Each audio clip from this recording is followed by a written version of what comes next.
Pernahkah Anda mengenal orang yang begitu sering menipu sehingga sepertinya tidak mungkin bertobat? Penipuan dan ketidakjujuran mungkin menguntungkan mereka, setidaknya untuk sementara, sehingga sering membuat mereka makin jahat. Namun kabar baiknya, jika Allah ingin memakai orang seperti ini secara khusus, mereka tidak berada di luar jangkauannya. Allah akan mendatangkan kesulitan demi kesulitan dalam hidup mereka untuk merendahkan hati dan membentuk mereka menjadi orang yang siap melayani Dia. Dan seringkali, mereka yang dijangkau Allah dengan cara ini justru menjadi teladan kerendahan hati dan iman bagi orang lain. Pelajaran ini membahas bagian Pentateuch yang berfokus pada salah satu penipu terbesar dalam Alkitab, yaitu Bapa Yakub. Namun kita akan melihat bahwa kitab Kejadian pasal 25 ayat 19 sampai pasal 37 ayat 1 tidak hanya mengungkapkan bagaimana Yakub memang penipu, tetapi juga bagaimana Allah merendahkan dan membentuk Yakub menjadi salah satu bapa leluhur Israel yang paling dikagumi. Dalam pelajaran lain, telah kita lihat bahwa kitab Kejadian dapat dibagi dalam 3 bagian utama. Bagian pertama adalah sejarah purba dalam pasal 1 ayat 1 sampai pasal 11 ayat 9. Di sini Musa menjelaskan bagaimana panggilan Israel menuju tanah perjanjian berakar pada peristiwa yang terjadi dalam sejarah dunia mula-mula. Bagian kedua mengisahkan sejarah awal para bapa leluhur dalam pasal 11 ayat 10 sampai pasal 37 ayat 1. Di bagian ini, Musa menjelaskan bagaimana perjalanan menuju tanah perjanjian dipahami dengan latar belakang kehidupan Abraham, Ishak, dan Yakub. Bagian ketiga adalah sejarah para bapa leluhur generasi berikutnya dalam pasal 37 ayat 2 sampai pasal 50 ayat 26. Musa menceritakan kisah Yusuf dan saudara-saudaranya untuk menjelaskan masalah-masalah yang timbul di antara suku-suku Israel dalam perjalanan mereka ke tanah perjanjian. Riwayat Yakub dicatat di bagian kedua, yaitu sejarah 3 bapa leluhur Israel yang terkenal, Abraham, Ishak, dan Yakub. Peristiwa-peristiwa dalam kehidupan Ishak terjalin dalam riwayat Abraham dalam pasal 11 ayat 10 sampai pasal 25 ayat 18, dan dalam riwayat Yakub dalam pasal 25 ayat 19 sampai pasal 37 ayat 1. Jadi, dalam pelajaran ini kita akan berfokus pada paruh kedua bagian ini, yaitu kehidupan Yakub. Pelajaran tentang Yakub dibagi dalam 2 bagian utama. Pertama, kita akan meneliti struktur dan isi bagian kitab Kejadian ini. Kemudian, kita akan melihat tema-tema utama yang Musa tekankan bagi pembaca aslinya dan bagaimana aplikasinya pada orang Kristen modern. Mari kita mulai dengan melihat struktur dan isi dari kisah Yakub. Kebanyakan pembaca Alkitab mengetahui peristiwa-peristiwa dalam kehidupan Yakub. Namun, dalam pelajaran ini kita ingin melihat bagaimana Musa menyusun catatan peristiwa-peristiwa ini dalam kitab Kejadian. Ingatlah bahwa ketika kita membaca Alkitab, kita harus bertanya apa yang disampaikan dan bagaimana hal itu disampaikan. Dengan kata lain, bagaimana relasi antara isi dan struktur setiap perikop. Memahami relasi ini menolong kita mengenali maksud penulis Alkitab bagi pembaca asli mereka dan juga mengetahui bagaimana seharusnya aplikasi perikop tersebut dalam dunia modern kita. Perikop Alkitab yang kompleks dan panjang seperti Kejadian pasal 25 ayat 19 sampai pasal 37 ayat 1 dapat distrukturkan dengan berbagai cara. Tapi untuk tujuan kita, perikop ini akan dibagi menjadi 7 bagian utama kehidupan Yakub. Bagian pertama yang dapat disebut sebagai awal pertikaian adalah Kejadian pasal 25 ayat 19 sampai 34. Di sini diceritakan pertikaian dramatis antara Yakub dan Esau, dan kelak menjadi pertikaian antar bangsa-bangsa keturunan mereka. Intensitas pertikaian ini naik turun sepanjang kisah kehidupan Yakub.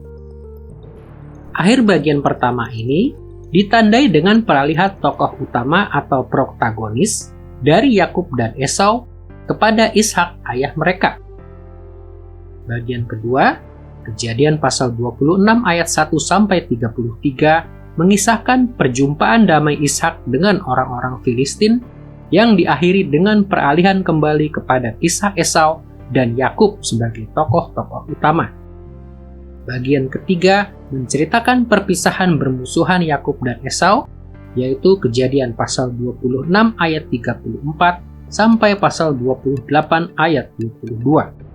Bagian ini diakhiri dengan kepergian Yakub ke tempat Laban dan kaum kerabatnya di luar tanah perjanjian.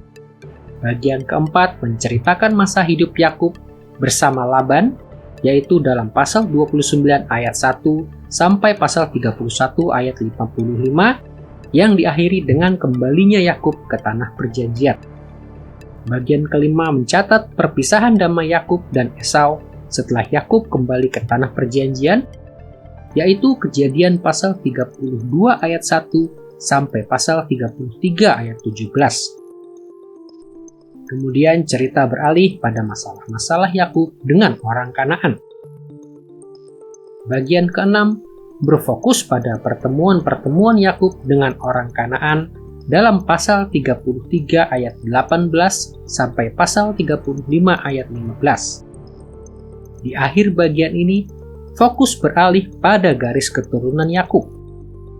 Terakhir, bagian ketujuh dari kehidupan Yakub mengisahkan akhir pertikaian kedua saudara itu, yaitu dalam Kejadian pasal 35 ayat 16 sampai pasal 37 ayat 1.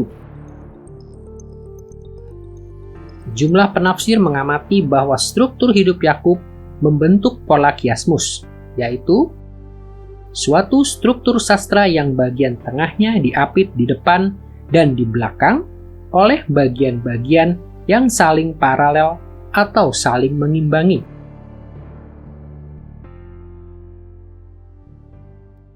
Ketika berbicara tentang struktur suatu bagian dari Perjanjian Lama, Anda perlu ingat bahwa dengan sangat sedikit perkecualian, para penulis Alkitab tidak menggunakan outline dalam tulisan-tulisan mereka.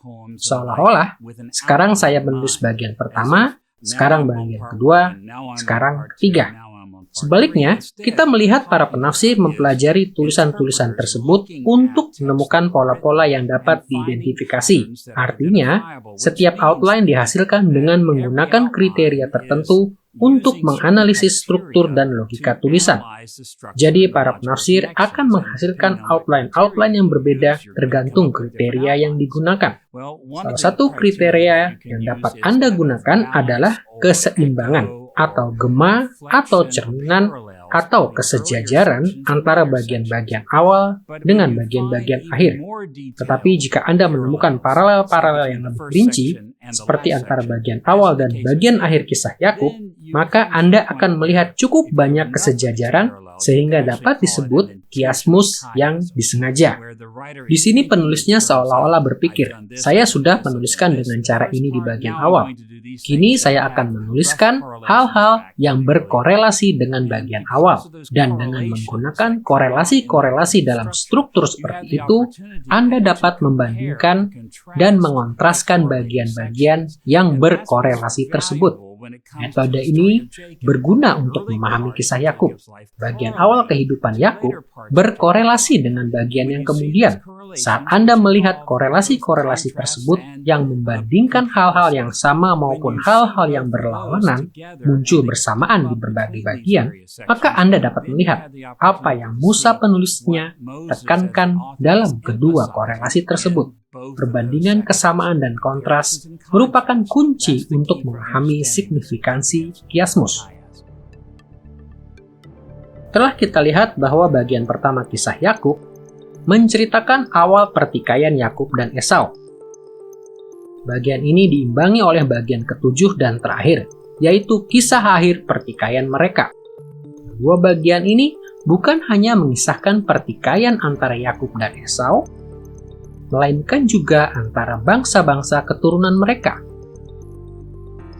Bagian kedua berfokus pada Ishak dan interaksinya dengan orang-orang Filistin.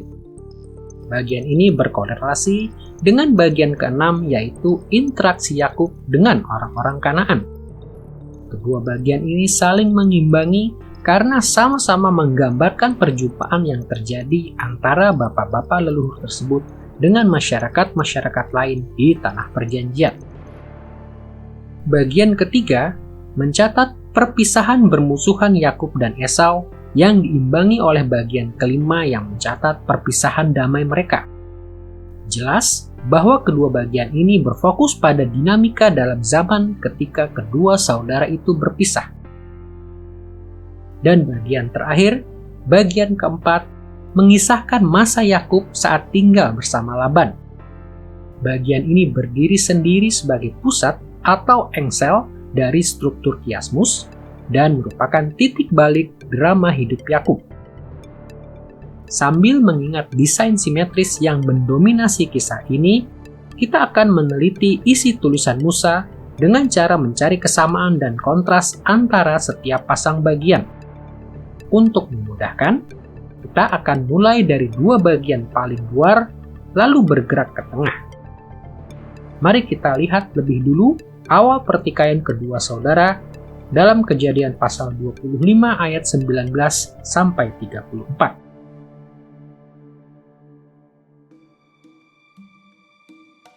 Bagian ini terdiri dari 3 episode sederhana yang menunjukkan bagaimana pertikaian kedua saudara kembar itu dimulai. Episode pertama terjadi sebelum kelahiran mereka dalam pasal 25 ayat 19 sampai 23. Dicatat bahwa mereka berkelahi dalam rahim ibu mereka. Allah menjelaskan pergumulan ini kepada Ribka dalam Kejadian pasal 25 ayat 23 berikut. Dua bangsa dalam kandunganmu, dan dua suku bangsa akan berpencar dari dalam rahimmu. Suku bangsa yang satu akan lebih kuat dari yang lain, dan anak yang tua akan menjadi hamba kepada anak yang muda. Allah mengatakan, pertikaian antara Yakub dan Esau jauh melebihi pertikaian pribadi antara dua saudara. Ini adalah antisipasi pertikaian antara dua bangsa atau dua suku bangsa. Jadi, bangsa-bangsa apa yang dimaksud Allah? Kita temukan jawabannya dalam episode kedua dan ketiga dari bagian ini. Episode kedua mengisahkan pergumulan Yakub dan Esau saat kelahiran dalam pasal 25 ayat 24 sampai 26. Perikop singkat ini memberi kita identifikasi pertama dari kedua bangsa yang disinggung sebelumnya. Kejadian pasal 25 ayat 25 mendeskripsikan anak pertama, yaitu Esau, berwarna merah ketika dilahirkan. Istilah Ibrani yang diterjemahkan merah adalah admoni.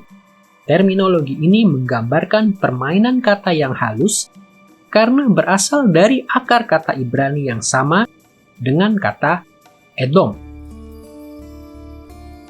Kata ini mengindikasikan Esau adalah leluhur Edom.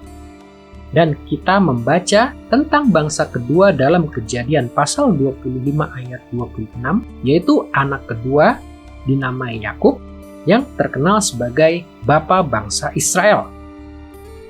Episode ketiga mengisahkan persaingan antara Yakub dan Esau semasa muda dalam pasal 25 ayat 27 sampai 34. Dalam perikop ini, Yakub membujuk Esau untuk menukarkan hak kesulungannya dengan masakan kacang merah atau adom dalam bahasa Ibrani. Kata Ibrani ini mengulang kata yang tadi, yaitu warna merah saat Esau dilahirkan. Dan Kejadian pasal 25 ayat 30 secara eksplisit mencatat bahwa karena inilah Esau dinamakan Edom. Jadi kita lihat bahwa sejak awal Musa memberikan orientasi yang penting untuk memahami kisah yang ditulisnya. Pembaca Musa akan mengetahui apa yang terjadi antara Yakub dan Esau, yaitu bahwa pertikaian mereka lebih dari sekedar pertikaian antara dua saudara. Mereka adalah kepala dari dua bangsa, yaitu Israel dan Edom. Maka pertikaian pribadi mereka menggambarkan pertikaian antara kedua bangsa keturunan mereka. Ketika kita berpikir tentang relasi diplomatik atau titik temu politis antara Israel dan Edom, kita tahu relasi tersebut bukan relasi yang bahagia. Bahkan sejak mereka masih di dalam rahim Ribka, mereka berkelahi. Yang satu berupaya mengalahkan yang lain. Esau lahir dulu, jadi dialah yang sulung. Tetapi Yakub persis di belakangnya dan ingin merebut kedudukan. Karena itulah namanya Yakub. Si perebut, yang merebut, yang menggantikan. Itulah latar belakangnya. Ketika kedua saudara yang sangat berbeda temperamen ini masih sangat muda, Yakub suka berdiam dan makan di rumah di kemahnya. Sedangkan Esau suka berburu. Namun, Yakub menginginkan apa yang dimiliki Esau, yaitu hak kesulungan. Maka ia membuat masakan bagi Esau. Esau pulang dari padang, sangat lapar, lalu membuat kesepakatan bodoh dengan adiknya. Yakub berkata kepadanya, "Aku akan membuatkan masakan enak bagimu, dan kau dapat memberikan kepadaku hak kesulunganmu." Esau begitu lapar, sehingga ia menyetujuinya. Namun kemudian, ia menyadari apa yang telah terjadi dan menginginkan berkat dari ayahnya.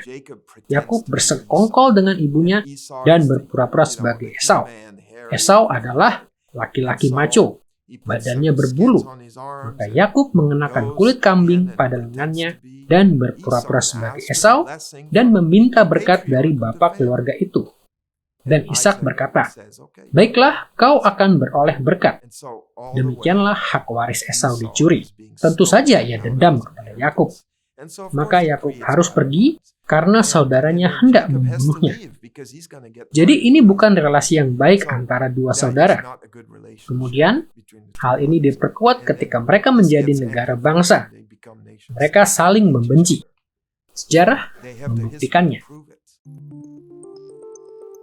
Fokus pada Yakub, Esau dan keturunan mereka di bagian pertama ini menolong kita memahami bagian ketujuh atau terakhir, yaitu akhir pertikaian kedua saudara itu dalam pasal 35 ayat 16 sampai pasal 37 ayat 1. Di bagian ini, Musa kembali berfokus pada Yakub dan Esau dan kedua bangsa keturunan mereka. Musa menuliskannya dalam 3 tahap.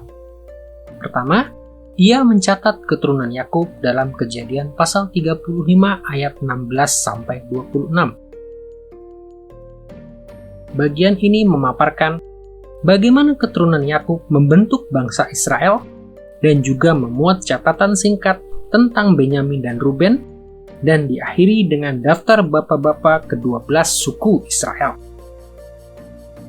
Kedua, Musa menceritakan perilaku Yakub dan Esau ketika Ishak wafat dalam Kejadian pasal 35 ayat 27-29. Perikop singkat ini menceritakan bahwa Esau dan Yakub bersama-sama menguburkan Ishak.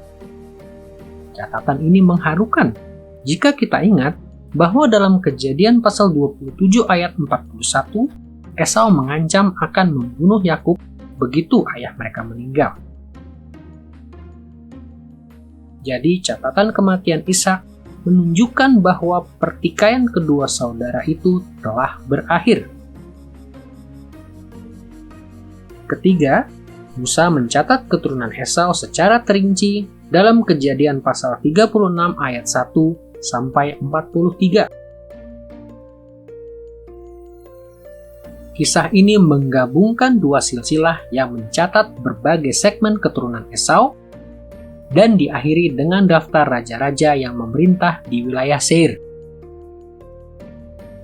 Kemudian Musa menambahkan catatan dalam pasal 37 ayat 1 yang menjelaskan bahwa Yakub menetap di tanah Kanaan.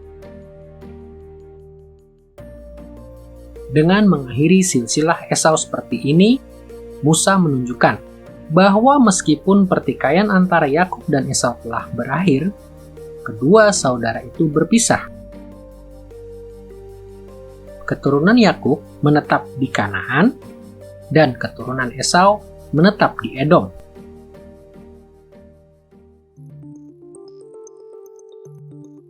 Sambil mengingat bagian pertama dan terakhir dari kisah Yakub, marilah kita mendekati pusat narasi Musa, yaitu bagian kedua dan keenam yang menceritakan interaksi bapa-bapa leluhur di tanah perjanjian.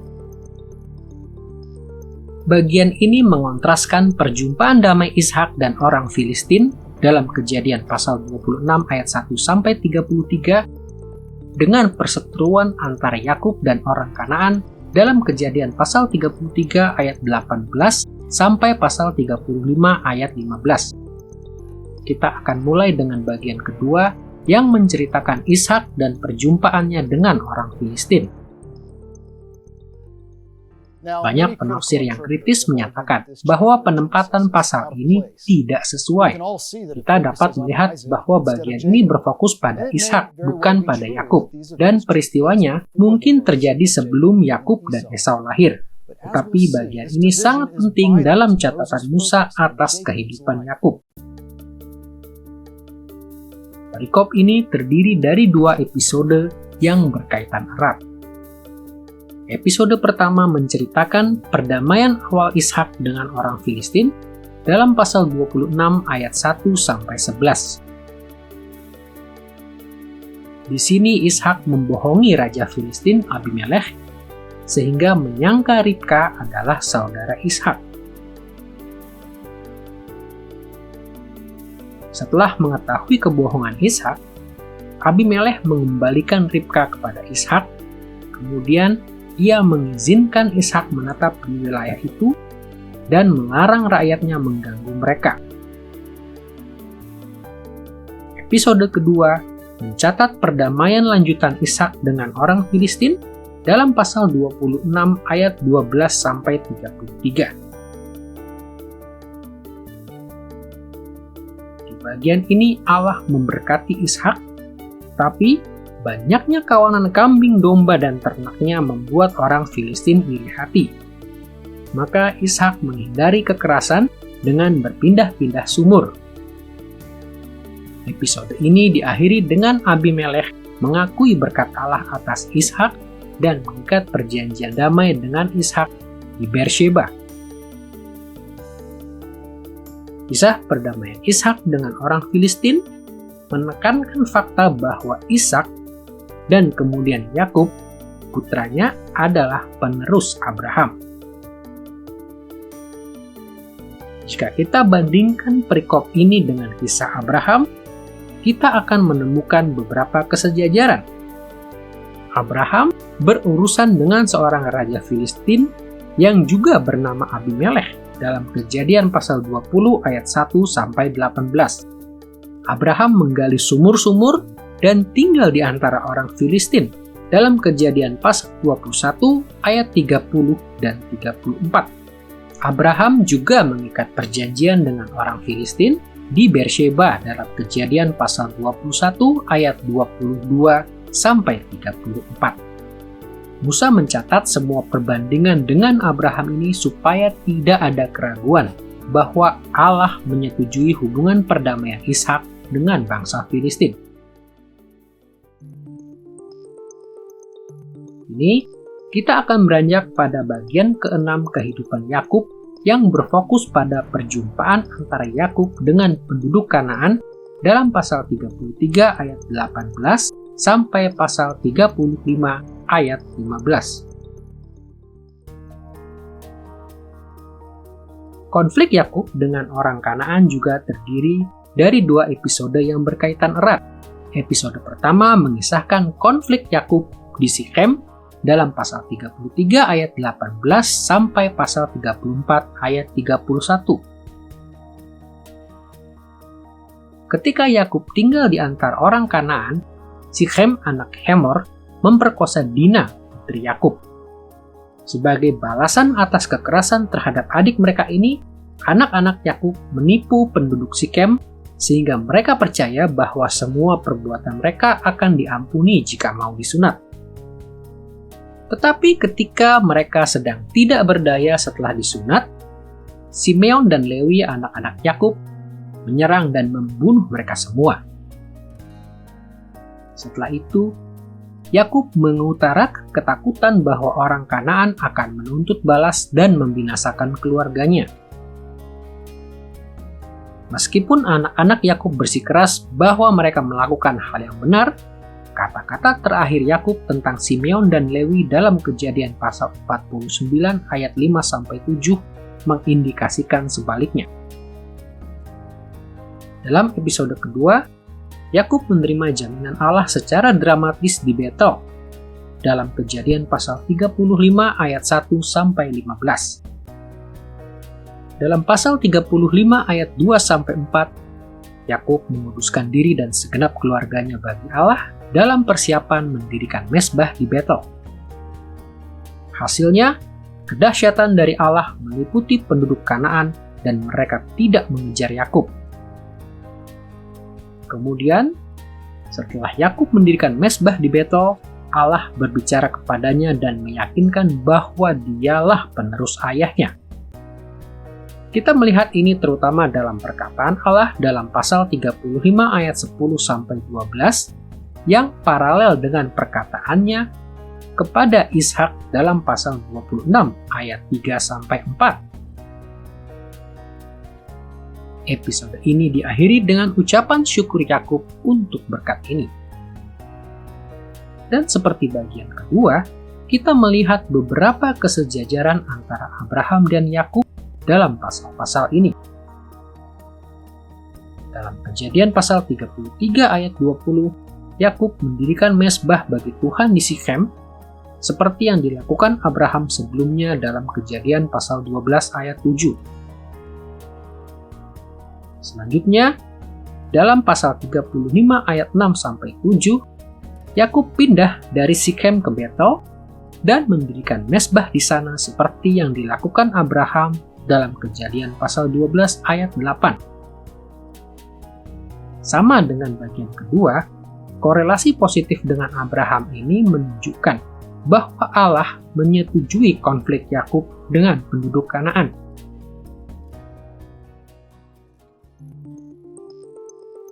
Ini, mari kita melihat bagian ketiga dan kelima yang menceritakan peristiwa perpisahan Yakub dan Esau. Narasi ini berfokus pada dua kali peristiwa perpisahan mereka. Bagian ketiga menceritakan perpisahan bermusuhan Yakub dan Esau dalam pasal 26 ayat 34 sampai pasal 28 ayat 22. Dan bagian kelima menceritakan perpisahan damai mereka dalam Kejadian pasal 32 ayat 1 sampai pasal 33 ayat 17. Mari kita melihat kedua perpisahan tersebut.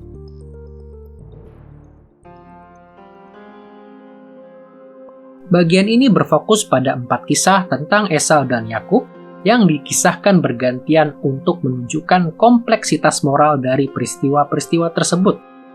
Pertama, pasal 26 ayat 34 melaporkan secara singkat betapa Esau mendukakan orang tuanya dengan mengambil perempuan-perempuan Het menjadi istri. Kedua, dalam pasal 27 ayat 1 sampai pasal 28 ayat 5, kita membaca narasi panjang bagaimana tipu daya Yakub berhasil meraih berkat Ishak. Dalam kisah yang terkenal ini, Yakub merebut berkat yang seharusnya milik Esau dengan menipu ayahnya Ishak. Ketika mengetahui apa yang terjadi, Esau begitu geram sehingga Ribka mengkhawatirkan nyawa Yakub. Ia mendesak Ishak mengirim Yakub ke Padan Aram untuk mencari istri dari antara kerabat mereka. Ketiga, supaya pembaca tidak bersimpati terlalu mendalam pada Esau, Musa mencatat dalam pasal 28 ayat 6-9 bahwa Esau mengambil istri dari orang Ismail, bertentangan dengan keinginan orang tuanya. Bagian keempat dan terakhir meneguhkan pilihan Allah atas Yakub sebagai ahli waris Ishak dengan mengisahkan berkat bagi Yakub melalui mimpi di Betel dalam pasal 28 ayat 10 sampai 22. Kontras dengan narasi perpisahan bermusuhan Yakub dan Esau di bagian ketiga, bagian kelima mencatat perpisahan damai kedua saudara itu dalam pasal 32 ayat 1 sampai pasal 33 ayat 17. Bagian ini mencakup dua episode yang berkaitan erat. Pertama, kita melihat persiapan Yakub menghadapi Esau dalam pasal 32 ayat 1 sampai 32. Bertahun-tahun setelah mereka berpisah, Yakub bersiap-siap menemui Esau dengan mengirim utusan dan pemberian mendahulunya. Menurut Hosea pasal 12 ayat 5, pada malam sebelum berjumpa dengan Esau, Yakub direndahkan ketika ia bergumul dengan malaikat dan menerima berkat Allah. Kita melihat bahwa kepada Ribka telah dijanjikan bahwa Yakublah yang akan menerima berkat. Tetapi, cara Yakub meraih berkat itu, ia menipu ayahnya. Dan ketika ditanya namanya, ia menjawab, "Akulah Esau, anak sulungmu." Ia berdusta. Namun, Allah memberkati dia. Allah melipat gandakan, memberinya banyak anak, supaya janji kepada Abraham mulai digenapi. Keturunanmu akan sangat banyak seperti bintang di langit. Tapi ketika ia kembali ke tanah perjanjian, ia harus menghadapi masa lalunya. Dan pada malam sebelum berjumpa dengan Esau, ia bergulat dengan seorang malaikat dan ia ditanya, "Siapakah namamu?" Dan kali ini ia mengatakan yang sebenarnya. Ia menjawab, "Namaku Yakub." Dan ia diberi nama baru, Israel. Episode kedua dalam pasal 33 ayat 1 sampai 17 mengisahkan rekonsiliasi Yakub dengan Esau. Di bagian ini kedua saudara itu bertemu dan kemudian berpisah dengan damai. Kontras antara bagian ini dan bagian paralelnya jelas. Yakub bukan lagi penipu, melainkan tulus dan rendah hati. Esau tidak lagi ingin membalas dendam, tetapi mengampuni. Akhirnya, permusuhan di antara saudara kembar itu terselesaikan dan mereka berpisah dengan damai. Bagian ini diakhiri dengan menghilangnya Esau dari alur cerita. Kemudian di pasal 34, muncullah orang Kanaan dan latar belakang geografis yang baru.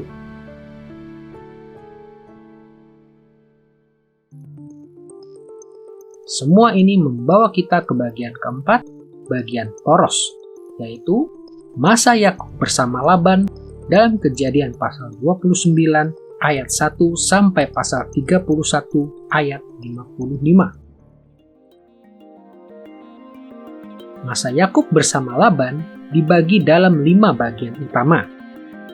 Dimulai dengan kedatangan Yakub di Padan Aram dalam pasal 29 ayat 1 sampai 14.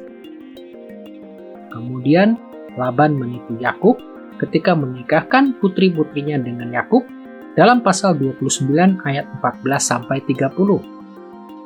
Setelah Yakub menikah, dalam pasal 29 ayat 31 sampai pasal 30 ayat 24, kita membaca tentang lahirnya anak-anak Yakub, yaitu leluhur suku-suku Israel. Kemudian, untuk mengimbangi penipuan Laban dalam pasal 30 ayat 25 sampai 43, Musa mengisahkan penipuan Yakub terhadap Laban ketika ia mencari upah untuk bertahun-tahun masa kerjanya. Terakhir, dalam pasal 31 ayat 1 sampai 55, kita melihat Yakub berangkat meninggalkan Padam Aram dan suatu perjanjian damai dengan Laban. Pasal-pasal poros ini mengisahkan berbagai penipuan dan konflik, namun semua ini membawa perubahan radikal dalam diri Yakub.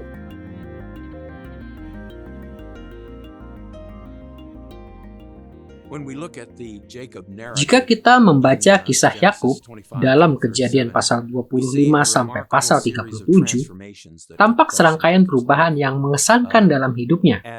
Dia mulai sebagai penipu, kemudian ia mendapat wahyu anugerah yang indah dari Allah. Allah tidak menyinggung penipuan yang dilakukannya, melainkan memperbaharui semua janji Abraham kepadanya, dan Yakub membuat kesepakatan dengan Allah. Jika Allah menepati janji-janji itu, ia akan membagi berkat-Nya dengan Allah. Kesepakatan yang luar biasa, sebab Allah menepati janjinya ketika Yakub berjumpa dengan orang yang lebih licik daripada dia, yaitu Laban. Dan ketika Yakub merasakan berkat Allah dalam hidupnya, jelas ia semakin percaya dan berharap kepada Allah, setidaknya secara minimal. Sehingga ketika Allah menyuruhnya pulang, ia bersedia taat. Akhirnya, si penipu, si pembuat kesepakatan, dikalahkan ketika ia mendengar kabar bahwa saudaranya datang membawa banyak orang bersenjata. Kemudian Yakub yang kalah diselamatkan ketika Allah datang, dan Yakub berkata, "Berkat-Mulah yang harus kudapat, bukan berkat ayahku, bukan berkat Esau, berkat-Mu." Maka dengan cara ini, ia diubahkan menjadi seorang yang bersedia dan sanggup percaya kepada Allah, dan tidak lagi menjadi manipulator yang mengerjakan segalanya demi dirinya sendiri. Dalam pelajaran kita tentang Bapak Yakub, kita telah meneliti struktur dan isi kehidupan Yakub dalam kitab Kejadian. Sekarang kita akan membahas topik kedua, tema-tema utama yang muncul dalam pasal ini. Sayangnya, pengikut Kristus sering menganggap kisah Yakub ditulis terutama bagi orang percaya untuk diterapkan secara langsung dalam kehidupan pribadi mereka. Memang bagian kitab Kejadian ini banyak membicarakan bagaimana orang harus hidup. Tetapi kita harus ingat bahwa kitab ini tidak ditulis dengan harapan bahwa setiap orang percaya akan dapat membacanya. Pada zaman itu, hanya para pemimpin Israel yang mempunyai akses untuk membaca Alkitab. Jadi kisah Yakub ditulis terutama untuk membahas hal-hal yang berkaitan dengan umat Israel secara keseluruhan. Allah menugaskan Israel untuk membangun kerajaannya di tanah perjanjian dan meluaskan kerajaannya itu hingga ke ujung-ujung bumi. Misi membangun kerajaan ini menolong kita mengidentifikasi tema-tema utama dari kehidupan Yakub bagi Israel zaman dahulu dan bagi Anda dan saya yang hidup dalam kerajaan Kristus hari ini. Dalam pelajaran tentang kehidupan Abraham, kita melihat Musa menekankan 4 tema utama. Anugerah Allah kepada Abraham, kesetiaan Abraham kepada Allah, berkat Allah kepada Abraham, dan berkat Allah melalui Abraham kepada bangsa lain. Tema-tema ini muncul lagi dalam kehidupan Yakub.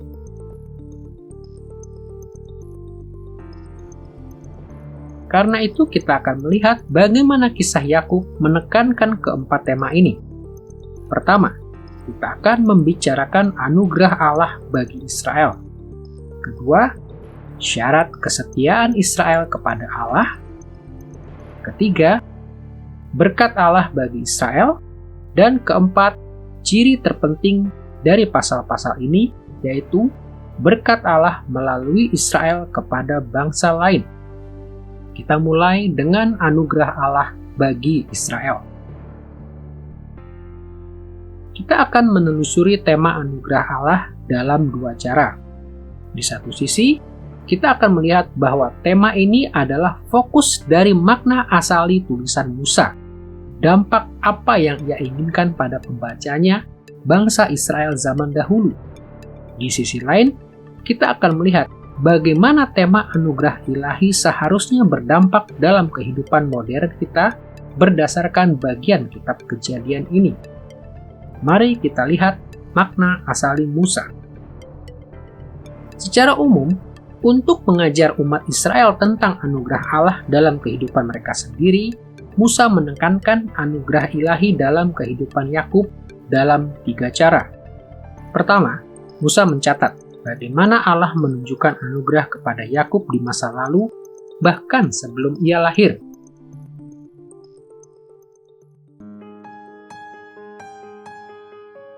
Episode awal kisah Yakub menyoroti tema ini. Simaklah firman Allah kepada Ribka dalam Kejadian pasal 25 ayat 23 berikut. 2 bangsa ada dalam kandunganmu, dan 2 suku bangsa akan berpencar dari dalam rahimmu. Suku bangsa yang satu akan lebih kuat dari yang lain, dan anak yang tua akan menjadi hamba kepada anak yang muda. Dalam Roma pasal 9 ayat 11-12, Rasul Paulus berkata, Yakub menerima rahmat Allah bahkan sebelum ia melakukan apapun, baik maupun jahat.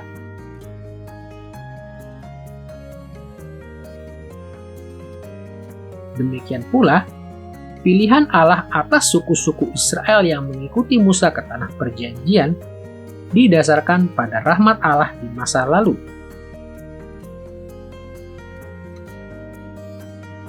Dalam Ulangan pasal 7 ayat 7-8, Musa mencatat, bukan karena lebih banyak jumlahmu dari bangsa manapun juga, maka hati Tuhan terpikat olehmu dan memilih kamu. Tetapi karena Tuhan mengasihi kamu dan memegang sumpahnya yang telah diikrarkannya kepada nenek moyangmu, maka Tuhan telah membawa kamu keluar dengan tangan yang kuat dan menebus engkau dari rumah perbudakan. Kedua, Musa juga menyoroti kebutuhan akan anugerah Allah yang berlangsung terus dalam hidup Yakub. Ini mengajar orang Israel betapa mereka membutuhkan anugerah Allah berlangsung terus dalam hidup mereka. Fokus ini mula-mula muncul dalam kisah kelahiran Yakub dalam Kejadian pasal 25 ayat 24-26. Simaklah Kejadian pasal 25 ayat 26 berikut. Sesudah itu keluarlah adiknya, tangannya memegang tumit Esau. Sebab itu ia dinamai Yakub. Ia diberi nama Yakub karena tangannya memegang tumit Esau ketika mereka dilahirkan. Nama Yakub, Yaakov dalam bahasa Ibrani, berasal dari akar kata yang sama dengan kata yang di sini diterjemahkan tumit, yaitu akif dalam bahasa Ibrani. Jadi nama Yakub sebenarnya berarti ia memegang tumit. Tetapi dalam hal ini, namanya mengandung konotasi subversi dan penipuan, karena Yakub berusaha meraih posisi anak sulung sejak hari lahirnya.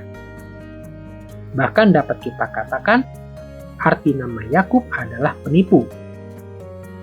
Ini menjelaskan reaksi Esau dalam Kejadian pasal 27 ayat 36 setelah Yakub memperdayakan Ishak sehingga memberikan berkat Esau kepadanya. Kata Esau, bukankah tepat namanya Yakub, karena ia telah 2 kali menipu aku. Hak kesulunganku telah dirampasnya, dan sekarang dirampasnya pula berkat yang untukku. Nama Yakub cocok dengan perbuatannya, dan jelas ia membutuhkan anugerah Allah berlangsung tiap hari dalam hidupnya. Musa sering menyoroti pemberian anugerah Allah yang terus berlangsung, khususnya yang relevan bagi pembacanya. Contohnya, dalam Kejadian pasal 26 ayat 26-33, Allah menunjukkan rahmat kepada Ishak dengan memberinya keamanan di tengah orang Filistin. Ketika Musa menulis pasal-pasal ini, pembacanya juga membutuhkan anugerah Allah untuk perlindungan mereka dari orang Filistin. Selain itu, dalam pasal 34 ayat 1-31, Allah dalam anugerahnya memberi Yakub kemenangan atas orang Kanaan. Dari contoh ini, pembaca asli Musa belajar bahwa mereka membutuhkan anugerah Allah berlangsung terus untuk memberi mereka kemenangan atas penduduk Kanaan. Ketiga, kisah Yakub juga berfokus pada anugerah Allah di masa depan. Sekali lagi, kita mula-mula melihat tema ini di episode pembukaan narasi Musa. Dalam Kejadian pasal 25 ayat 23, sebelum Yakub lahir, Allah berjanji, suku bangsa yang satu akan lebih kuat dari yang lain, dan anak yang tua akan menjadi hamba kepada anak yang muda. Janji ini mengindikasikan bahwa bangsa Israel akan begitu kokoh kedudukannya di tanah perjanjian, sehingga mereka akan memperluas kekuasaannya, berarti kekuasaan Allah atas tanah milik keturunan Esau juga.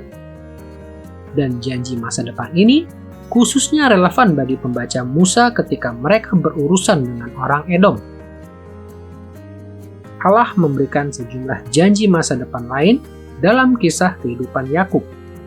Contohnya, dalam mimpi Yakub di Betel dalam Kejadian pasal 28 ayat 10-22, Allah meyakinkan Yakub bahwa ia akan menerima banyak kemurahan di masa depan. Kemudian Allah meneguhkan janji anugerah serupa ketika Yakub beribadah di Betel dalam pasal 35 ayat 11-12. Janji anugerah masa depan bagi Yakub menunjukkan pada pembaca Musa masa depan gemilang yang Allah tawarkan kepada mereka ketika mereka akan menaklukkan dan menduduki Kanaan. Untuk memahami bagaimana kisah Yakub menekankan bahwa Israel berhak atas tanah perjanjian, kita perlu ingat setidaknya dua hal. Satu, bahwa kisah ini terutama mengedepankan kontras antara Yakub dan Esau, pihak-pihak yang sepertinya bersaing sebagai ahli waris sah dari janji-janji Abraham. Dan kontras ini sangat jelas memperlihatkan bahwa Esau pergi ke selatan ke wilayah Edom, dan Allah memberikan negeri itu kepadanya. Di sanalah Allah menetapkan dia. Sedangkan Yakub adalah ahli waris sah dari janji yang diberikan kepada Abraham untuk tanah perjanjian. Tetapi Anda juga menemukannya dalam kisah Laban ketika Yakub pergi. Mereka adalah tetangga di sebelah utara, kaum kerabatnya, tapi ia tinggal di sana hanya untuk sementara waktu. Yang lebih penting dari kontras antara Yakub dan Esau, Yakub dan Laban, adalah kenyataan bahwa Yakub meninggalkan tanah perjanjian setelah menipu ayah dan kakaknya. Ia meninggalkan tanah perjanjian. Dalam pasal 28, di Betel ia mendapat mimpi yang terkenal. Ia melihat Allah dan para malaikat, dan ia berkata, "Maukah engkau menjamin bahwa aku akan kembali ke negeri ini?" Dan Allah meyakinkannya akan hal itu. Kemudian di pasal 35, Anda diingatkan akan peristiwa itu ketika Allah berkata, "Pergilah ke Betel, dirikanlah mezbah. Dirikan mezbah di tempat aku berkata kepadamu, aku akan membawamu kembali." Kita tahu Betel terletak di tanah perjanjian, dan kedua bagian dalam kehidupan Yakub itu secara positif meneguhkan gagasan bahwa inilah negeri yang Allah berikan kepadanya terlepas dari semua kegagalannya. Meskipun ia telah menipu kakaknya, menipu ayahnya, bahkan melakukan hal-hal yang meragukan di tempat Laban. Terlepas dari semua itu, Allah memilih Yakub sebagai ahli waris negeri yang dijanjikan kepada bapa leluhurnya, Abraham. Setelah kita melihat makna anugerah Allah bagi Israel, mari kita membahas bagaimana anugerah Allah seharusnya berdampak pada penerapan modern kisah Yakub.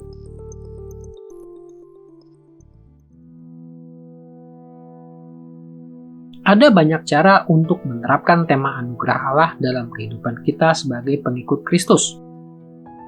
Tetapi untuk mudahnya, kita akan melihat dalam kaitan dengan inaugurasi kerajaan Kristus, kelanjutan kerajaannya sepanjang sejarah gereja, dan penyempurnaan kerajaan saat kedatangannya kembali dalam kemuliaan.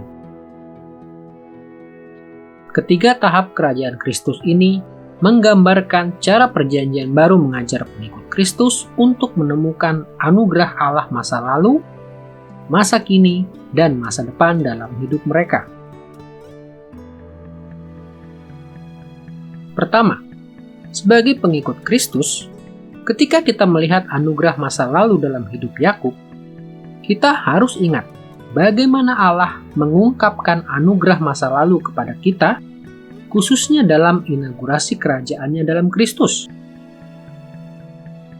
Kedatangan pertama Kristus terjadi pada akhir sejarah panjang anugerah yang dilimpahkan sepanjang Perjanjian Lama. Dan ayat-ayat seperti Roma pasal 5 ayat 20 mengindikasikan bahwa Allah melimpahkan lebih banyak anugerah dan rahmat dalam kedatangan pertama Kristus daripada sebelumnya. Paulus mengatakan, "Di mana dosa bertambah banyak, di sana kasih karunia menjadi berlimpah-limpah." Kedua, anugerah Allah yang berlangsung terus dalam hidup Yakub mengingatkan kita untuk mencari dan bergantung pada rahmat Allah yang terus berlangsung sepanjang kerajaan Kristus. Ibrani pasal 4 ayat 16 memberitahu kita bahwa pengikut Kristus boleh dengan penuh keberanian menghampiri tahta kasih karunia Allah. Dan kita akan menemukan kasih karunia yang terus berlangsung untuk mendapat pertolongan kita pada waktunya. Dan ketiga, ketika kita melihat jaminan anugerah masa depan dari Allah kepada Yakub, kita seharusnya mengingat anugerah masa depan Allah bagi kita kelak saat penyempurnaan kerajaan Kristus. Seperti pembaca Musa belajar tentang anugerah masa depan di tanah perjanjian, pengikut Kristus rindu melihat janji-janji Allah digenapi dalam ciptaan baru. Efesus pasal 2 ayat 7 mengingatkan kita bahwa ketika Kristus datang kembali, kita akan mengalami kekayaan kasih karunia Allah yang melimpah-limpah.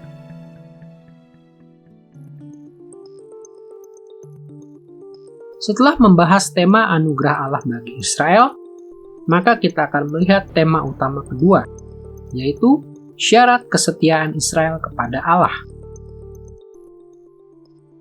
Dalam perjanjian lama maupun perjanjian baru, jelas bahwa keselamatan kekal diberikan seluruhnya oleh anugerah Allah.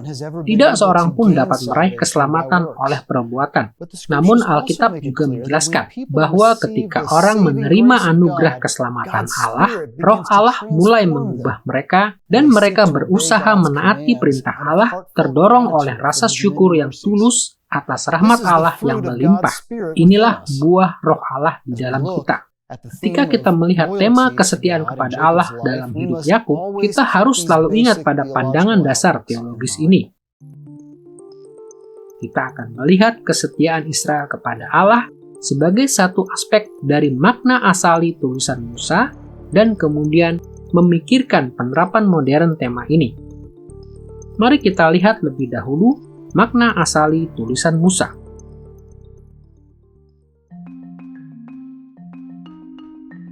Musa menekankan kesetiaan Yakub kepada Allah untuk mengajak pembacanya agar setia kepada Allah. Salah satu cara paling jelas yang Musa lakukan adalah menunjukkan bagaimana Allah mengubah Yakub menjadi hambanya yang setia. Bagian awal kisah Yakub, ia banyak digambarkan dari sisi negatif.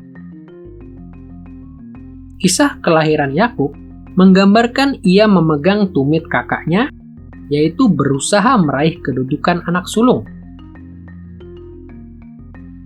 Semasa dewasa muda, Yakub memanfaatkan rasa lapar Esau untuk merebut hak kesulungan Esau. Ia juga menipu ayahnya yang sudah tua untuk merebut berkat yang disediakan bagi Esau. Satu-satunya perkecualian dalam gambaran karakter yang negatif ini adalah sumpah Yakub di Betel, yaitu sumpah jika Tuhan melindunginya, Tuhan akan menjadi Allahnya. Lalu setelah sumpah itu, Yakub pergi untuk tinggal bersama Laban. Rupa-rupanya, benih kesetiaan kepada Allah yang ditaburkan dalam hati Yakub di Betel terus bertumbuh. Meskipun mengalami perlakuan buruk dari Laban, Yakub meninggalkan ayah mertuanya itu sebagai manusia baru. Musa menggambarkan transformasi ini dengan jelas dengan sedikitnya 4 cara. Pertama, Musa mencatat bahwa Yakub menunjukkan penyesalan kepada Esau. Dalam pasal 32 ayat 4-5, Yakub memerintahkan hambanya untuk menyebut Esau tuanku. Dan ketika Yakub sendiri akhirnya berjumpa dengan Esau dalam Kejadian pasal 33 ayat 8, ia menyebut Esau tuanku. Kedua, Yakub menunjukkan penyesalan kepada Allah. Dalam Kejadian pasal 32 ayat 10, Yakub mengaku kepada Allah, "Sekali-kali aku tidak layak untuk menerima segala kasih dan kesetiaan yang Engkau tunjukkan kepada hamba-Mu ini." Ketiga, Yakub menerima nama baru dari Allah. Dalam Kejadian pasal 32 ayat 22-32, Yakub bergulat dengan seorang malaikat di tempat penyeberangan Sungai Yabok. Dalam ayat 27, Yakub sebenarnya mengaku bahwa dia seorang penipu dengan mengatakan bahwa namanya Yakub. Malaikat itu menanggapi pengakuan Yakub dalam ayat 28 dengan mengatakan, "Namamu tidak akan disebutkan lagi Yakub, tetapi Israel, sebab engkau telah bergumul melawan Allah dan manusia, dan engkau menang." Seperti banyak nama lain dalam Alkitab, nama Yisrael pada suatu saat dalam sejarahnya adalah pujian kepada Allah yang berarti Allah bergumul atau bertarung. Ini berasal dari kata kerja Ibrani Sarah yang dalam ayat ke-28 diterjemahkan engkau telah bergumul. Malaikat menjelaskan bahwa nama ini diterapkan pada Yakub secara khusus karena ia telah bergumul melawan Allah dan manusia dan dia menang. Pergumulan Yakub melawan Allah merujuk kepada pergumulannya meminta berkat dalam peristiwa ini. Dan mungkin pergumulan Yakub melawan manusia merujuk pada konflik-konfliknya dengan Esau dan Laban. Dalam hidup Yakub, nama barunya mengindikasikan bahwa ia adalah manusia baru. Yakub bukan lagi penipu. Ia telah menjadi Israel, orang yang telah bergumul dan telah menang.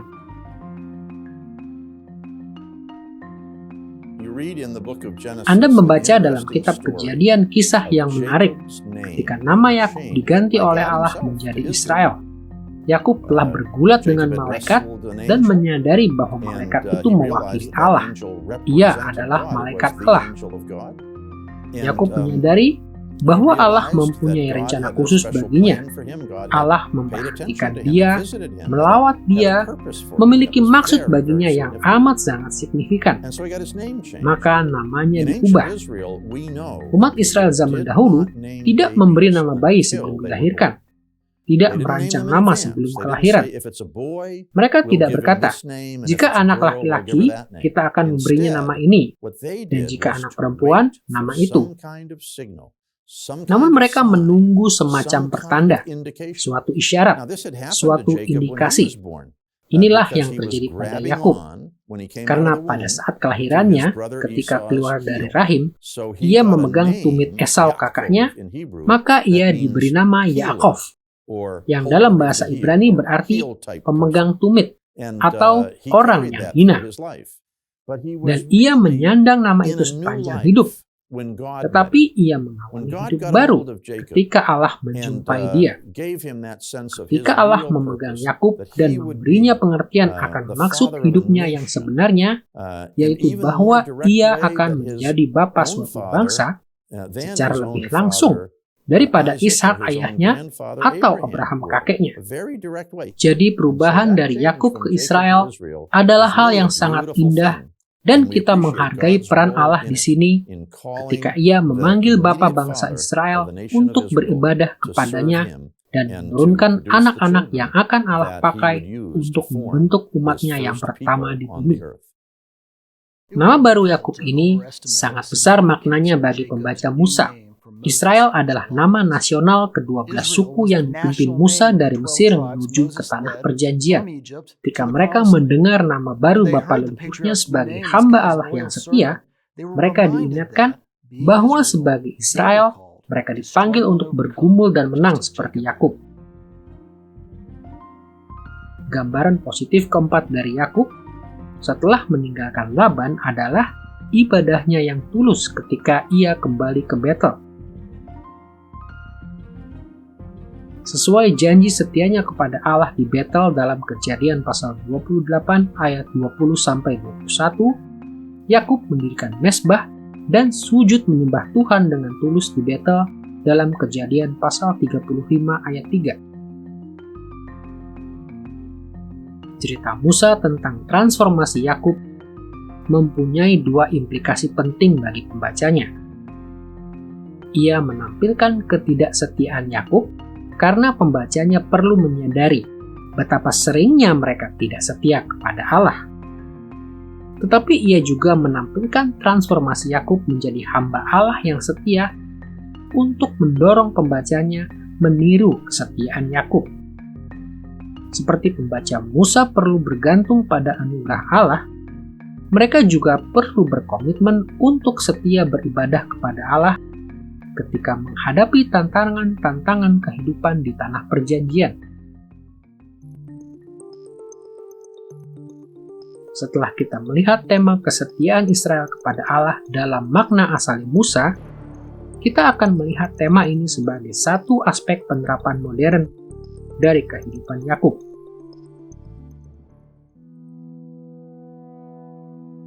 Kita akan melihat sekali lagi bagaimana dimensi kehidupan Yakub ini juga berlaku bagi kita dalam kaitan dengan inaugurasi, kelanjutan, dan penyempurnaan kerajaan Kristus.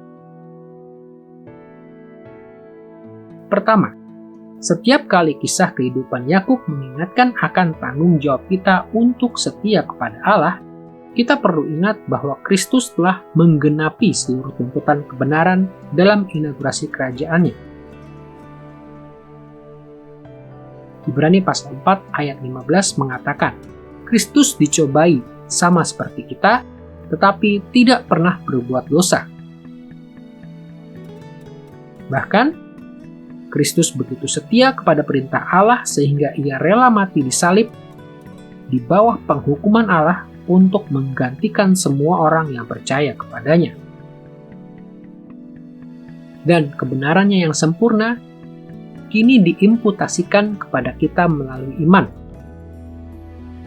Kesetiaan Kristus kepada Allah dalam inaugurasi kerajaannya mencegah kita mereduksi penerapan makna kehidupan Yakub menjadi moralisme semata.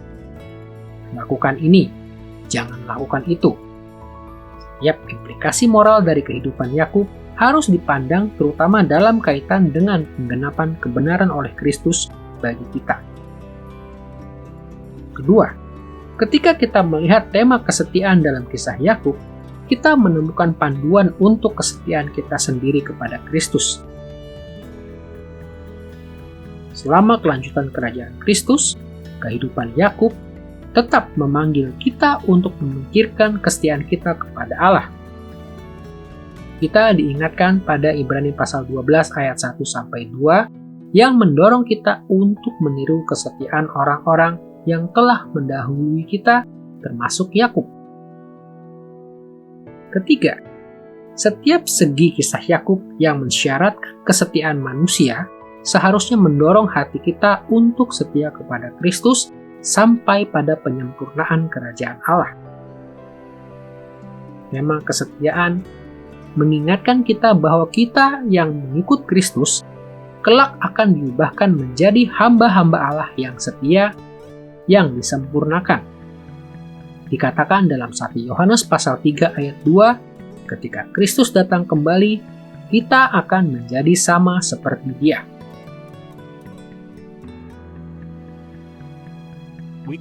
Kita dapat menerapkan kisah Yakub dalam kehidupan kita saat ini dengan melihat bahwa kepada Yakub dijanjikan berkat Allah. Firman Allah sendiri menyatakan bahwa Ia telah menetapkan kasih-Nya bagi Yakub.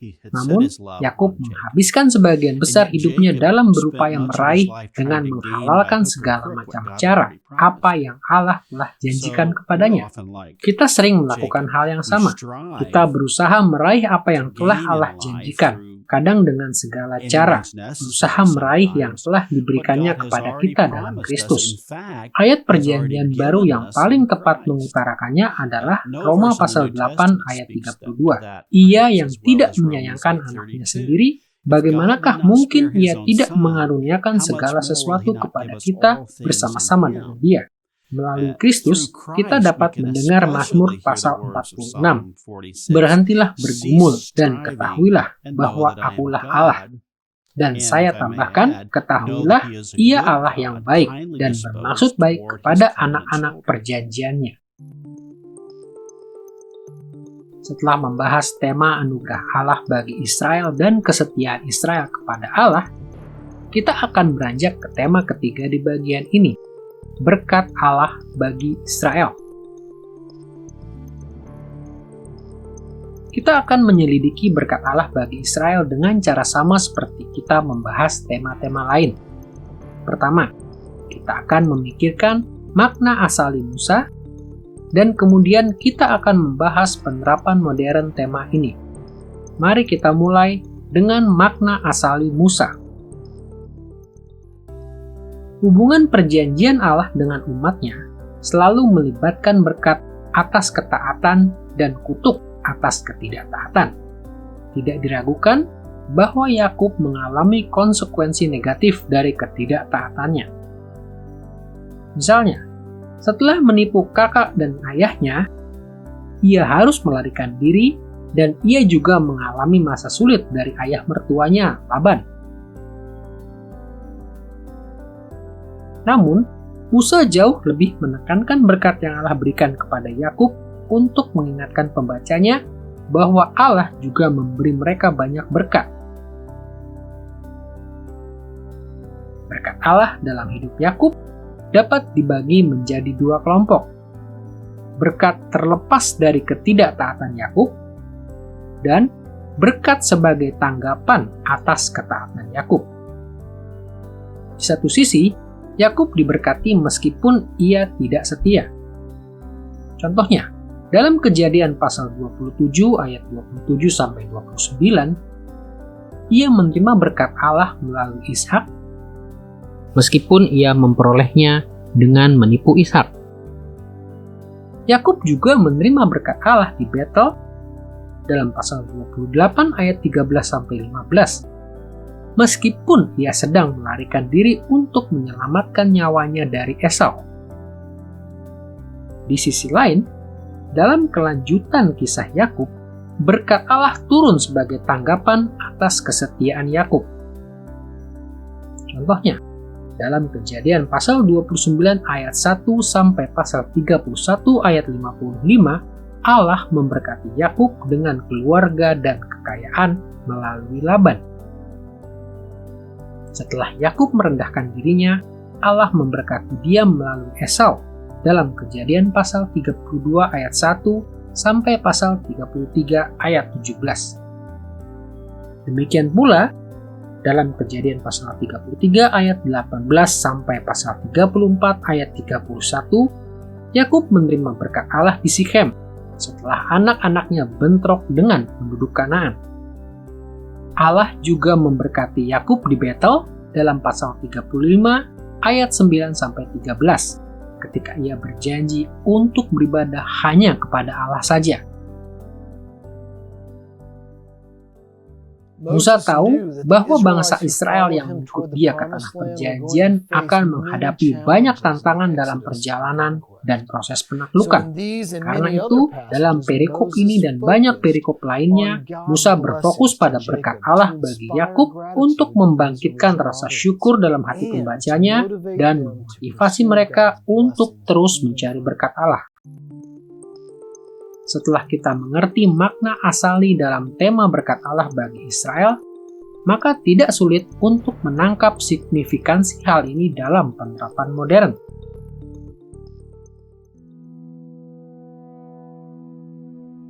Sejalan dengan diskusi sebelumnya, sekali lagi kita akan berbicara tentang inaugurasi, kelanjutan, dan penyempurnaan kerajaan Kristus.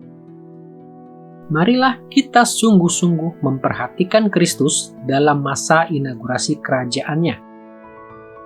Berlawanan dengan Yakub, Yesus bukan menerima berkat meskipun tidak setia. Yesus sama sekali tidak berdosa. Karena setia kepada Bapa, Yesus menerima berkat-berkat besar semasa hidup di bumi dan berkat-berkat lebih besar lagi ketika Ia naik ke surga. Yang paling mengesankan tentang berkat-berkat Yesus adalah seperti diajarkan dalam Efesus pasal 1 ayat 3, melalui kesatuan kita dengan Kristus, kita ikut menerima berkat-berkat yang Yesus peroleh. Selain itu, Perjanjian Baru mengajarkan bahwa Kristus mencurahkan berkat atas umatnya sepanjang masa kelanjutan kerajaannya.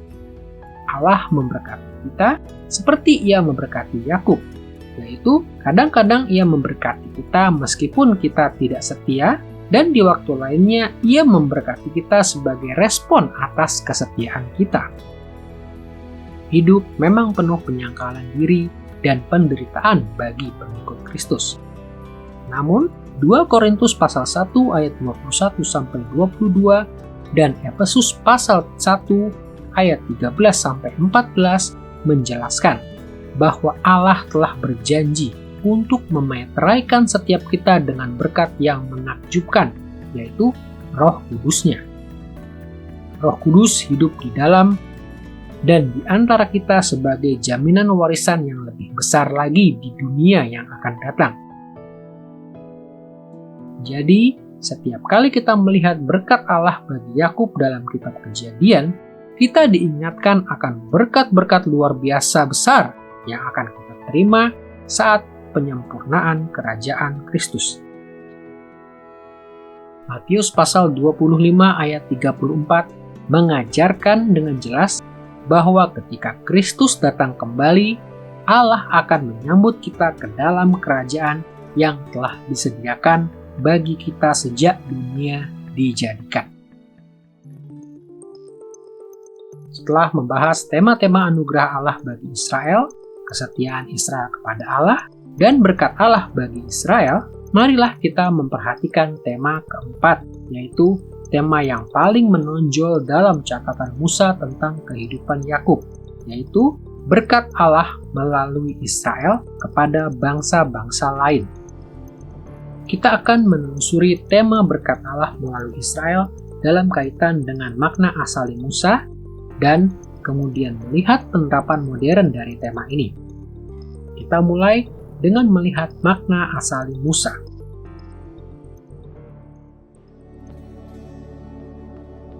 Untuk memahami pentingnya tema ini bagi pembaca asli Musa, kita perlu mengingat amanat khusus Allah kepada Abraham sebagai bapa bangsa Israel.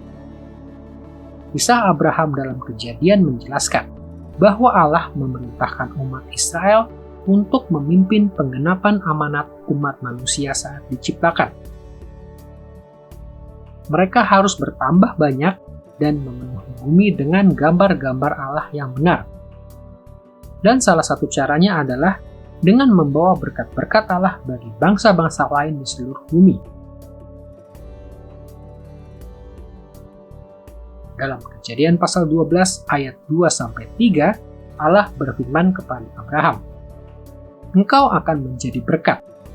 Aku akan memberkati orang-orang yang memberkati engkau, dan mengutuk orang-orang yang mengutuk engkau.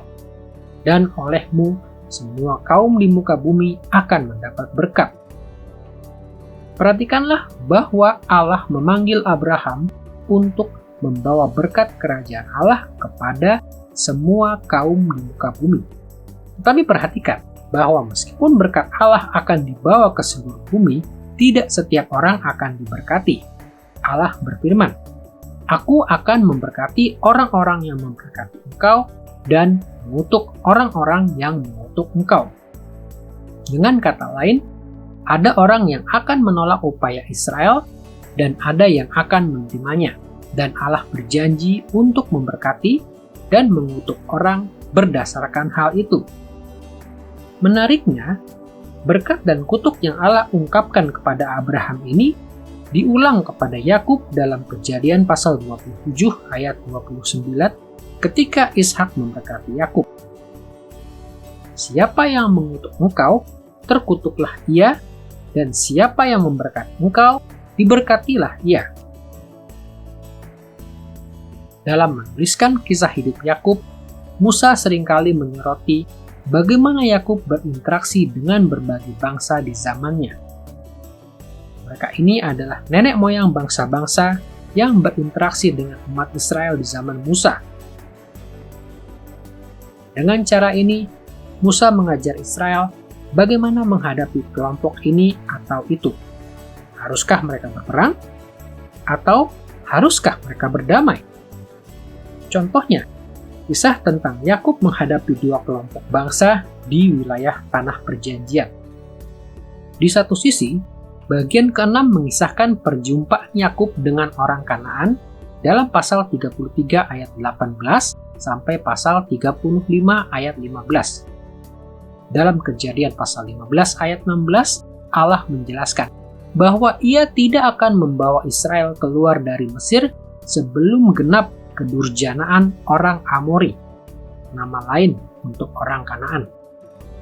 Dengan sangat sedikit perkecualian, seperti Rahab, orang Kanaan telah mencemarkan tanah perjanjian di zaman Musa, sehingga Allah memerintahkan Israel untuk memusnahkan mereka. Jadi tidak heran bahwa Musa mengisahkan bagaimana Yakub mengalahkan orang Sikem dan Allah melindungi Yakub dari penduduk Kanaan lainnya. Di sisi lain, bagian kedua mengisahkan perjumpaan Ishak dengan orang Filistin dalam pasal 26 ayat 1 sampai 33. Berbeda dari konflik Yakub dengan orang Kanaan, bagian ini berfokus pada perdamaian Ishak dengan orang Filistin. Kita tahu dari Yosua pasal 13 ayat 1 sampai 5 bahwa orang Filistin mendiami tanah yang telah Allah janjikan kepada Israel. Tetapi, nama mereka menunjukkan bahwa mereka adalah pelaut dari Kaftor. Karena itu, mereka tidak secara langsung berada di bawah penghukuman Allah terhadap orang Kanaan. Kebijakan ini dikuatkan oleh teladan Abraham dalam Kejadian pasal 21 ayat 22-34 dan Ishak dalam pasal 26 ayat 26-33. Keduanya mengadakan kesepakatan damai dengan orang Filistin. Jadi orang Israel di zaman Musa harus meniru Abraham dan Ishak dengan berusaha hidup damai dengan orang Filistin. Namun, setelah generasi orang Filistin kelak melanggar perdamaian ini, Israel berperang melawan mereka. Selain contoh-contoh ini, kisah Yakub juga menceritakan tentang orang-orang yang hidup di luar tanah perjanjian. Misalnya, masa Yakub bersama Laban dalam pasal 29 ayat 1 sampai pasal 31 ayat 55 berfokus pada kerabat jauh orang Israel yang tinggal di Padan Aram di sebelah utara tanah perjanjian. Catatan masa hidup Yakub di sana memperingatkan terhadap penipuan yang dilakukan Laban dan keluarganya. Tetapi Kejadian pasal 31 ayat 51 sampai 55 mengindikasikan bahwa Yakub dan Laban bersumpah untuk menghormati batas geografis di antara mereka dan hidup dalam damai satu dengan yang lain. Dalam hal ini jelas bahwa bangsa Israel yang mengikut Musa harus hidup dalam damai dengan kerabat mereka di perbatasan utara. Di kemudian hari, barulah Israel memperluas kerajaan Allah ke wilayah ini juga. Selain berurusan dengan penduduk di tanah perjanjian dan di perbatasan utara, sebagian besar kisah hidup Yakub berfokus pada interaksinya dengan kakaknya Esau. Telah kita lihat bahwa awal pertikaian kedua saudara dan bangsa ini dalam Kejadian pasal 25 ayat 19 sampai 34 menekankan kenyataan bahwa interaksi Yakub dan Esau menggambarkan interaksi Israel dengan kaum Edom yang tinggal di Seir, batas selatan dari tanah perjanjian. Edom terutama penting bagi pembaca asli kitab Kejadian, karena mereka dimusuhi oleh Edom ketika mereka harus menyusuri batas selatan tanah perjanjian. Allah memerintahkan bangsa Israel untuk berperang melawan penduduk lain di wilayah ini. Tetapi dalam Ulangan pasal 2 ayat 4-6 dan Bilangan pasal 20 ayat 14-21, kita membaca bahwa Musa secara spesifik memerintahkan Israel untuk hidup berdamai dan rendah hati dengan kerabat mereka, kaum Edom. Kisah Yakub mengingatkan bangsa Israel bahwa Yakub telah meraih berkat Allah melalui penipuan. Ini juga menunjukkan bahwa Yakub merendahkan diri di hadapan Esau. Dan lebih dari itu, kisah Yakub berfokus pada pemisahan geografis yang damai antara Yakub dan Esau dan keturunan mereka. Narasi Musa menunjukkan bagaimana bangsa Israel di zamannya harus memperlakukan orang Edom.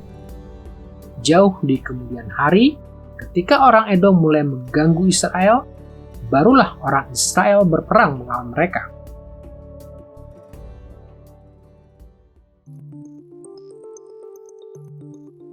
Setelah membicarakan makna asali berkat Allah melalui Israel kepada bangsa lain, kini kita beranjak pada penerapan modern tema ini.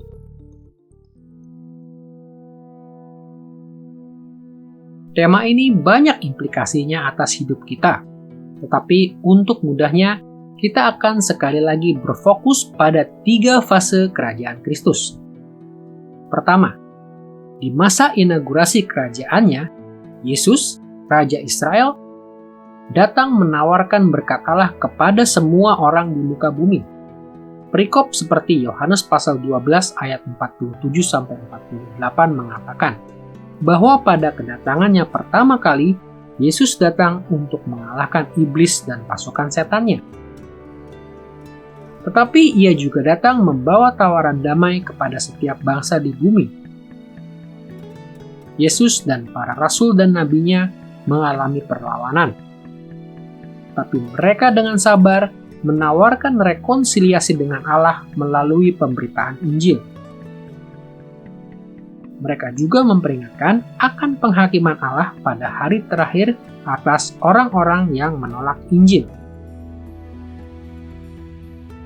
Kedua, semasa kelanjutan kerajaan Kristus, berkat-berkat Allah terus dibawa kepada semua bangsa melalui pelayanan gereja. Mengikuti teladan Kristus dan para rasul dan para nabinya, kita melawan roh-roh jahat yang terus menyesatkan bangsa-bangsa. 2 Korintus pasal 5 ayat 20 mengatakan bahwa kita adalah utusan-utusan Kristus. Kita menawarkan perdamaian dan rekonsiliasi dengan Allah kepada seluruh dunia, sambil memperingatkan mereka akan penghakiman Allah pada hari terakhir. Ketiga, kita harus menerapkan interaksi Yakub dengan orang lain dalam kaitan dengan penyempurnaan kerajaan Kristus. Di zaman Perjanjian Lama, tawaran perdamaian Israel kepada bangsa lain sering dibatalkan ketika Allah memutuskan sudah tiba waktunya untuk menjatuhkan penghakiman. Dengan cara yang sama, ketika Kristus datang dalam kemuliaan, tawaran perdamaian kepada bangsa-bangsa akan dibatalkan sepenuhnya dari semua orang yang menolak Kristus dan kerajaannya. Pada waktu itu, orang fasik akan dihukum Allah. Tetapi dikatakan dalam Wahyu pasal 5 ayat 9-10, tidak terhitung banyaknya orang dari seluruh pelosok bumi yang percaya kepada Kristus akan masuk ke dalam kerajaan Allah.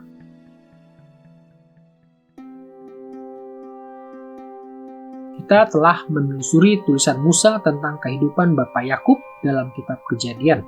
Kita juga telah melihat kemahiran Musa mengintegrasikan struktur dan isi tulisannya sedemikian rupa sehingga kehidupan Yakub dapat menyentuh kehidupan bangsa Israel yang mengikut Musa ke tanah perjanjian. Kita juga telah melihat bahwa tema-tema utama Musa, yaitu anugerah Allah bagi Israel, kesetiaan Israel kepada Allah, berkat Allah bagi Israel, dan berkat Allah melalui Israel, tidak hanya memberikan panduan praktis bagi bangsa Israel di zaman Musa, melainkan juga membimbing para pengikut Kristus dalam melayani Allah pada masa kini. Kisah Yakub adalah kisah yang indah tentang pengharapan bagi semua orang yang percaya kepada Kristus. Dahulu, kisah ini menolong pembaca asli Musa untuk menghadapi kegagalan dan keberhasilan mereka, serta membimbing mereka dalam interaksi dengan bangsa-bangsa lain di dalam perjalanan ke tanah perjanjian. Kisah ini menolong Anda dan saya juga pada saat ini. Melalui kisah kehidupan Yakub, kita diyakinkan bahwa tidak seorang pun berada di luar jangkauan rahmat Allah.